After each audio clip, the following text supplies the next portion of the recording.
Hey YouTube, Kier Twig here, bringing you guys my updated Morphtronic deck profile for December 2015. It's been a while since I did a deck profile update for this deck, so I thought I'd bring it to you guys. Not much has changed from the deck. It's still the Quasar version. I think it's the most fun version and the most meta, if that's the word you want to use for it, version. So let's go ahead and jump right in.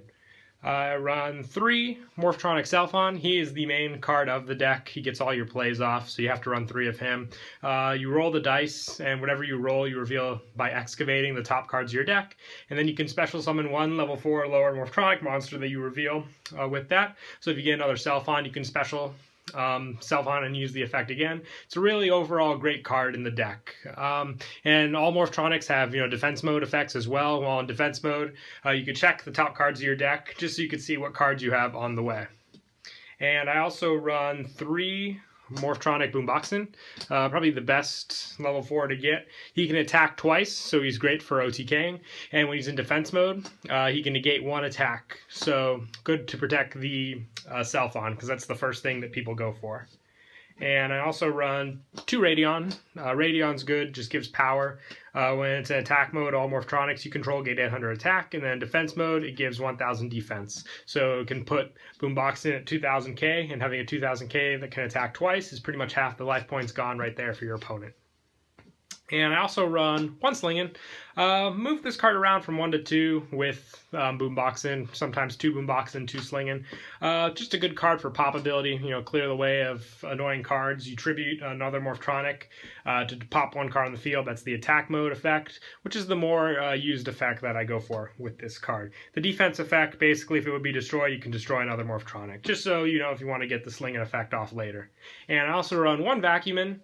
This card's just another, get rid of unnecessary cards on your opponent's side of the field. It basically, like a vacuum, sucks a card your opponent has when it's in defense mode and equips it to this card. I remember once I was playing against Shadal's and I equipped Winda with this card, so it was pretty funny. Made sure I kept this so the Winda wouldn't go to the graveyard. And for the tuners, I run 3 Smartphon, the best tuner in the deck. Pretty much the same effect as Selfon.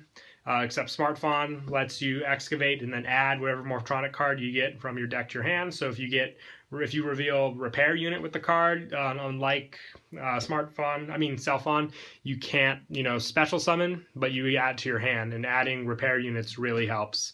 So it's an overall great card to use, and you can also special summon this card by banishing a Morphtronic from your graveyard. So getting this card out and Selfon, it's an instant formula synchron right there. And then if you have diffusion, you can diffuse both of the cards and get both their effects off again. But you have to first special summon Smartphon with the banish effect. And then I also run 1 Mermodin. Mermodin's a level 3 tuner. It also allows for good searches. You banish to add 1 of the same level from your deck to your hand. So you can get necessary cards you need for the plays you want.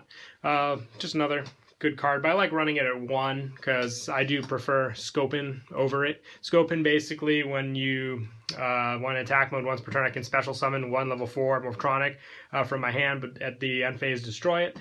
Great for level 7 plays, basically, for that. And then when it's in defense mode, it's level 4. So if I reveal this card with Selfon, I special it in defense. That's my level 5 and my library play for the librarian.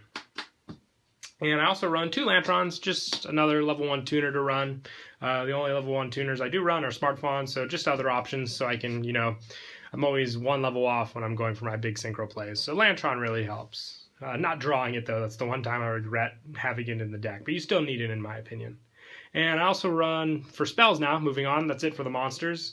I like keeping it as a pure Morphtronic build now, basically because all the Morphtronics go off of their own effects, so you don't want other monsters mingling in. But next, I run 3 Morphtronic Repair Unit. This card's great just because you can special monsters back from your graveyard, and like, for example, Selfon, get the effects off again.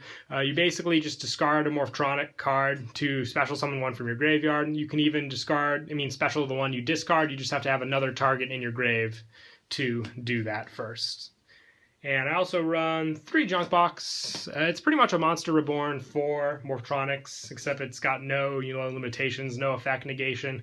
The only thing is it's destroyed at the end phase, but I usually synchro with it by then anyway. So you can special Self-On back. Like I say, I keep referencing Self-On just because it's the best card to get on the field in this deck because of its special summoning powers. And also 2 Machine Duplication. You guessed it, I'm going to say this card's great with Self-On, just because you can get 3 Self-On on the field, then have 2 special summoning abilities, and then if you get a tuner out, sync with the 1, and you clear the field for the other 2 uses. And 1 for 1, you guys can already guess what this is to search for. Desynchro, I run 2 of that. This card basically, so I can desynchro if I have Librarian on the field, desynchro formula, and just get more draws off. It's really good. And I also run 3 MST, basically to clear the back row so I can get my Quasar play off. Always like warning or something like that, and that messes up my play big time. Soul Charge, at the times when I do run 2 Quasar, it's possible for me to get 2 out just with this card if I end up drawing it in time. After I make the first Quasar, I Soul Charge and bring back the 3 material used to make it. And 1 Dark Hole. This was meant to be Regeki, but my Regeki gets around, so what am I going to say? Just, staple. And then for traps, I run 3 Threatening Roar. Run this card basically because I can always be a turn short when I'm making my play. So Threatening Roar, 1 turn is all I needed. So this card makes me not have to give that excuse when I'm playing the deck. If I had 1 more turn, Threatening Roar helps me get that 1 turn. Plus 1 Vanity's Emptiness, 1 Solemn Warning, and 1 Compulse. Back and forth with Compulse and Bottomless in this deck. Right now, I like Compulse. And then for the extra deck, I run 3 Formula Synchron. I had it at 2 in my last deck profile, but 3 is definitely a good thing in this deck. You go through them so fast. When I was running 2, there were times where like, okay, these 2 are gone. I would like 1 more, but I didn't have it, so I like running 3 now. And 1 Librarian. He's necessary for the Quasar play. Quasar, obviously, and Shooting Star Dragon. Also run Stardust Dragon. Basically, if I can't get Quasar, there are plays where I can sometimes get out Stardust and Formula, so there's my Shooting Star play right there. And I also run 1 Black Rose, 1 Naturia Beast, 1 Shambara. This card helps with the OTK. 1 Samsara. 1 Armades. Level 5s are the easiest thing to go to in this deck, which is why I run the most of those. My 1 level 4 is Old Entity Hastor, Leo, and Trishula. So yeah, just a quick little deck profile. Hope you guys enjoyed. Don't forget to like and subscribe, and Kira Twig out.